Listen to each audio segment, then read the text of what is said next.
चैत का महीना था। ग्वालियर राज्य का मशहूर डाकू परशुराम अपने अरबी घोड़े पर घने जंगलों से होकर कहीं जा रहा था। कड़ी दोपहर थी। प्यास के कारण परशुराम का गला सूख रहा था। कोई तालाब, नदी या गांव न दिखाई देता था। चलते चलते एक चबूतरा मिला जिस पर शिवलिंग रखा था। छोटे और कच्चे चबूतरे पर बरसात के पानी ने छोटे छोटे गड्ढे कर दिए थे, इसलिए महादेव की मूर्ति कुछ तिरछी सी हो रही थी। यह देखकर परशुराम घोड़े से उतरा और शंकर भगवान की पिंडी को ठीक बैठाने लगा और बात बोला, महादेव गुरु जी हैं। परशुराम के गुरु थे, इसलिए मेरे भी गुरु हैं। वे भी ब्राह्मण थे, मैं भी ब्राह्मण हूँ। उन्होंने अमीरों का नाश किया और गरीबों का पालन किया था, वही मैं भी कर रहा हूँ। मूर्ख लोग मुझे डाकू कहते हैं। धनवान से जबरन धन लेकर दीनों का पालन करना क्या डाकूपन है तो बना रहे। ग्वालियर राज्य ने मेरे लिए 5,000 का इनामी वारंट जारी किया है और भारत सरकार ने 25,000 का। मेरी गिरफ्तारी के लिए 30,000 का इनाम छप चुका है। वे लोग अमीरों के पालक और गरीबों के खालक हैं, इसलिए मुझे डाकू कहते हैं। डाकू वे हैं या मैं, इसका निर्णय कौन करेगा? खैर, कोई परवाह नहीं। जब तक शंकर भगवान का पंजा मेरी पीठ पर है, कोई परशुराम को गिरफ्तार नहीं कर सकता। लेकिन क्या मैं आज प्यास के मारे इस जंगल में मर जाऊंगा?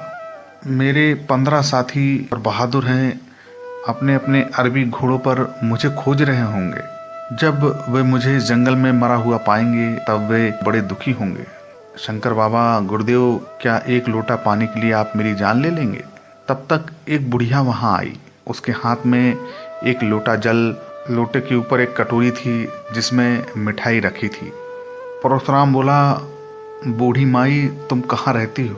बुढ़िया बोली, थोड़ी दूर पर खेसपुर गांव है, बागों में बसा है, इसलिए दिखाई नहीं देता, वही मेरा घर है। जात की अहीर हूँ बेटा। परशुराम बोला, यहाँ क्यों आई हो? चबूतरे पर पानी और मिठाई रखकर बुढ़िया बैठ गई और रोने लगी। परशुराम ने जब बहुत समझाया तब वह कहने लगी, बेटा, मौत के दिन पूरे करती हूँ। मेरा बेटा बिहारी तुम्हारी ही उम्र का था, उसने यह चबूतरा बनवाया था। कहीं से लाकर उसने शिवलिंग स्थापित किया था। रोजाना पूजा करता था, पर साल प्लेग आया। बेटा और बहू दोनों 10 साल की कन्या छोड़कर उड़ गए। रोने के लिए मैं रह गई। जब से बेटा मरा तब से मैं रोज एक लोटा पानी चढ़ा जाती हूँ और रो जाती हूँ। इस साल वैसाख में नातिन चंपा का विवाह है। घर में कुछ नहीं है, ना जाने कैसे महादेव बाबा चंपा का विवाह करेंगे। परशुराम बोला, महादेव बाबा चंपा का विवाह खूब करेंगे। तुम यह पानी मुझे पिला दो, बड़ी प्यास लगी है। पी लो बेटा, पी लो, मिठाई भी खा लो। ये पानी जो तुम पियोगे तो मैं समझूंगी कि महादेव पर चढ़ गया। आत्मा से परमात्मा है, मैं फिर चढ़ा जाऊंगी। पी लो बेटा, पी लो, पहले यह मिठाई भी खा लो। इतना कहकर बुढ़िया ने पानी का लोटा और मिठाई की कटोरी परशुराम के सामने रख दी। मिठाई खाकर और शीतल स्वच्छ जल पीकर परशुराम बोला, चंपा का विवाह कब होगा माई? अगले महीने की 5 तारीख को टीका है, केसरीपुर से बारात आएगी। विवाह के लिए तुम चिंता कुछ मत करना, चंपा का विवाह महादेव ही करेंगे। तुम कौन हो बेटा? तुम्हारी बहुत लंबी उम्र हो, गांव तक चलो तो तुमको कुछ खिला दूं, भूखे मालूम होते हो। परशुराम बोला, भूखा तो हूं पर गांव में नहीं जा सकता। मेरा नाम परशुराम है और लोग मुझे डाकू कहते हैं। आगरे के कप्तान साहब, जिन्होंने सुल्ताना डाकुर को गिरफ्तार किया था, 30 सिपाहियों के साथ मेरे पीछे लगे हुए हैं। मेरे साथी छूट गए हैं, इसीलिए मैं गाँव में नहीं जा सकता। जिस दिन चंपा का विवाह होगा उस दिन तुम्हारे गांव में 5 मिनट के लिए आऊंगा। तुम डाकू तो मालूम नहीं पड़ते, देवता मालूम पड़ते हो। घोड़े पर सवार होकर परशुराम ने कहा, अब ऐसा ही उल्टा जमाना आ गया है माई। उदार और बहादुरों को डाकू कहा जाता है और महलों में बैठे दिन दहाड़े गरीबों को लूटने वालों को रईस कहा जाता है। धर्मात्मा भीख मांगते हैं, पापी लोग हुकूमत करते हैं। पतिव्रताएं उघारी घूमती हैं, छिनालों के पास रेशमी साड़ियां हैं। कलयुग है ना, मैं जाता हूँ, मेरा नाम याद रखना, पंचमी को आऊँगा। बुढ़िया ने भी घर की राह ली। महादेव जी पर जल चढ़ाकर उसने चंपा से परशुराम के मिलने की सारी कहानी बयां कर दी। गांव का मुखिया भी वहीं खड़ा था, उसने भी सारा हाल सुना। मुखिया सोचा, मेरे भाग जाग गए, इनाम का बड़ा हिस्सा मुझे मिलेगा। थाने में जाकर रिपोर्ट लिखवाई कि अगले महीने की 5 तारीख के दिन परशुराम खेसरीपुर में चंपा के विवाह में शामिल होने आएगा। पुलिस द्वारा यह समाचार बड़े साहब को मालूम करा देना चाहिए। अगर उस रोज डाकू परशुराम गिरफ्तार ना हुआ तो फिर कभी ना हो सकेगा। 4 तारीख आ गई। बिहारी अहिर के दरवाजे पर 5 गाड़ियां आकर खड़ी हुई। एक में आटा भरा था, एक में घी, एक में शक्कर, तरकारियां भरी थी। एक गाड़ी में कपड़े ही कपड़े थे। तरह तरह के नए थानों से वह गाड़ी भरी थी। चौथी गाड़ी में नए नए बर्तन भरे थे और 5वीं गाड़ी तरह तरह की पक्की मिठाइयों से भरी हुई थी। गाड़ी वालों ने सब सामान बिहारी अहिर के घर में रख दिया। लोगों ने जब ये पूछा कि यह सामान किसने भेजा, तब गाड़ी वालों ने कहा कि हम लोग भेजने वाले का नाम धाम कुछ नहीं जानते। हम लोग तो किराए पर गाड़ी चलाते हैं, हमें किराया अदा कर दिया गया। हम लोगों को केवल यह हुक्म है कि ये सामान शेखुपुर के बिहारी अहिर के घर में रखवा दिया जाए, बस। और ज्यादा 3-5 हम लोग नहीं जानते। इस विचित्र घटना पर गांव वाले आश्चर्य कर रहे थे। केवल मुखिया और बुढ़िया को मालूम था कि यह सब काम परशुराम ने किया है।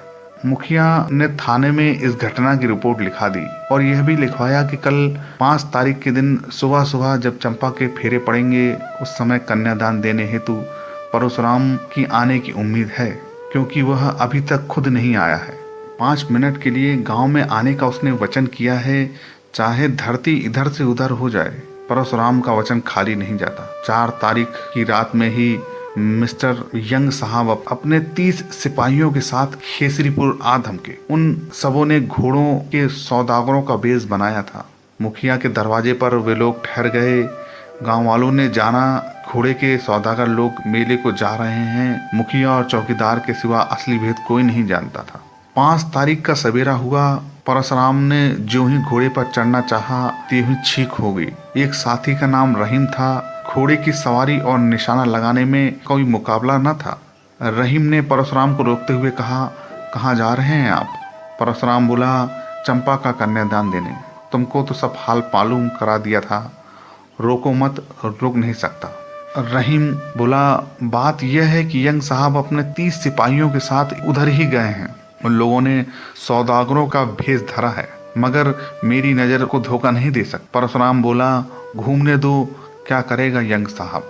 रहीम बोला, मालूम होता है कि मूर्ख बुढ़िया ने आपके मिलने का हाल अपने गांव वालों को बयां कर दिया। पुलिस को आपके जाने का हाल मालूम हो गया है। परशुराम बोला, संभव है तुम्हारा अनुमान सही हो, लेकिन इसी डर से मैं अपने वचन को तोड़ नहीं सकता। एक लोटा पानी से उऋण होना है मुझे। अच्छा, तो मैं भी साथ चलता हूँ। जो वक्त पर साथ दे वही साथी है। तुम्हारी क्या जरूरत है, तुम यहीं हो। आपको अकेला नहीं जाने दूंगा, नमक हरामी नहीं करूंगा। दोनों घोड़े पर सवार होकर खेसूपुर की ओर चल दिए। वे उस समय बिहारी के दरवाजे पहुंचे जब चंपा के फेरे पड़ गए और कन्यादान का समय आ गया था। अपने घोड़ों की बागडोर रहीम को पकड़ाकर परशुराम उतर पड़े और घर में घुस गए। 5 मोहरों से परशुराम ने चंपा का कन्यादान सबसे पहले किया और बाहर जाने लगे। गांव वाले जान गए इस व्यक्ति ने ही 5 गाड़ियां भेजी थी। श्रद्धा के मारे उन लोगों ने परशुराम को घेर लिया। मारे खुशी के बुढ़िया की बोलती बंद थी। एक आदमी बोला, वाह मालिक, बिना जलपान किए कहाँ जाते हैं? दूसरा आदमी लोटा लिए चरण धोने का उपाय करने लगा। तीसरा आदमी परशुराम को बैठने के लिए अपना साफा धरती पर बिछाने लगा। चौथा आदमी दौड़ा और एक दोने में मिठाइयां भर लाया। परशुराम ने कहा, कैसे पागल हो तुम लोग? जिस कन्या का कन्यादान दिया उसी का भोजन कैसे करूंगा? इतना कहकर वे घर से बाहर आ गए। घोड़े पर चढ़ते चढ़ते परशुराम ने देखा कि अंग्रेज साहब सतल बल से उनको घेर लिया। परशुराम ने उनको ललकार कर कहा, गांव के बाहर आकर मर्दानगी दिखाओ। इसके बाद रहीम के साथ परशुराम ने घोड़ा गांव के बाहर ले आए। साहब ने भी पीछा किया। सब लोग घोड़े पर सवार थे। तड़ातड़ गोलियां चल रही थी। वे दोनों भी फायर करते जा रहे थे। परशुराम और रहीम के अचूक निशानों ने 5 सिपाही मार डाले।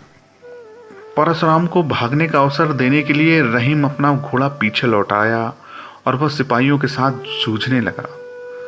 सब लोगों ने उसे घेर लिया। दनादन गोलियां छूटने लगीं। 3 सिपाही रहीम ने मौत के घाट उतार दिए। उसके शरीर में 4 गोलियां घुस चुकी थीं। एक गोली घोड़े को लगी। घोड़ा और सवार दोनों ही गिरकर मर गए। तब तक परशुराम 1 कोस आगे निकल गए थे। साहब ने रहीम को वहीं छोड़ा और परशुराम का पीछा किया। 3 कोस के बाद परशुराम दिखाई पड़े। साहब की गोली से परशुराम का घोड़ा घायल होकर गिर पड़ा। परशुराम पैदल चलने लगे। आगे एक नाला था, 4 से 5 गज चौड़ा था और 30 हाथ गहरा था। बरसाती पानी ने उसे खंदक का रूप दे दिया था। परशुराम ने कूद कर उसे पार करना चाहा, परंतु पैर फिसल गया। वे उस खंदक में गिर पड़े। किनारे यंग साहब आ खड़े हुए। नीचे अंधेरा था, साफ साफ दिखाई न पड़ता था। ज्यों ही साहब ने नीचे झांका, त्यों ही परशुराम ने गोली चला दी। अंग्रेज साहब तो बच गए, मगर उनकी टोपी उचक गई। सिपाहियों ने गोली चलाई। परशुराम एक किनारे छिप गए।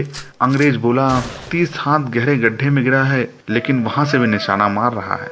शाबाश बहादुर, शाबाश। जब तक परशुराम ने आवाज के निशाने पर एक गोली छोड़ दी, साहब के पास खड़े एक सिपाही की खोपड़ी उड़ गई। साहब ने कहा, हमारे 9 आदमी मर चुके हैं, पर डाकू का एक ही आदमी मरा है। एक सिपाही था राजपूत। उसने आगे आकर कहा, मिट्टी गिराकर डाकू को दवा देना चाहिए। आवाज का निशाना साध कर परशुराम ने गोली चलाई। राजपूत बेचारा मरकर गिर गया। साहब ने कहा, वेल परशुराम, वेल, बहुत बढ़िया। तुम बाहर आ जाओ, हम तुम पर बहुत खुश हैं। तुम एक बहादुर और बहुत ही साहसी आदमी हो। हम तुम्हारे निशानीबाजी से बहुत खुश हैं। परशुराम ने जवाब दिया, मैं अपना वचन पूरा कर चुका। 1 लोटा पानी का ऋण चुकाने गया था, वह चुका दिया। अब मरने का डर नहीं है। साहब बोले, अगर तुम डाका डालना बंद कर दो और कसम खाओ तो मैं तुमको वायसराय से कहकर छुड़वा लूंगा। इत्मीनान करो और बाहर आओ। तुम अपनी बात के धनी हो और मैं भी अपनी बात का धनी हूँ। आज से तुम हमारे दोस्त हो। परशुराम बाहर निकल आए और आत्मसमर्पण कर दिया।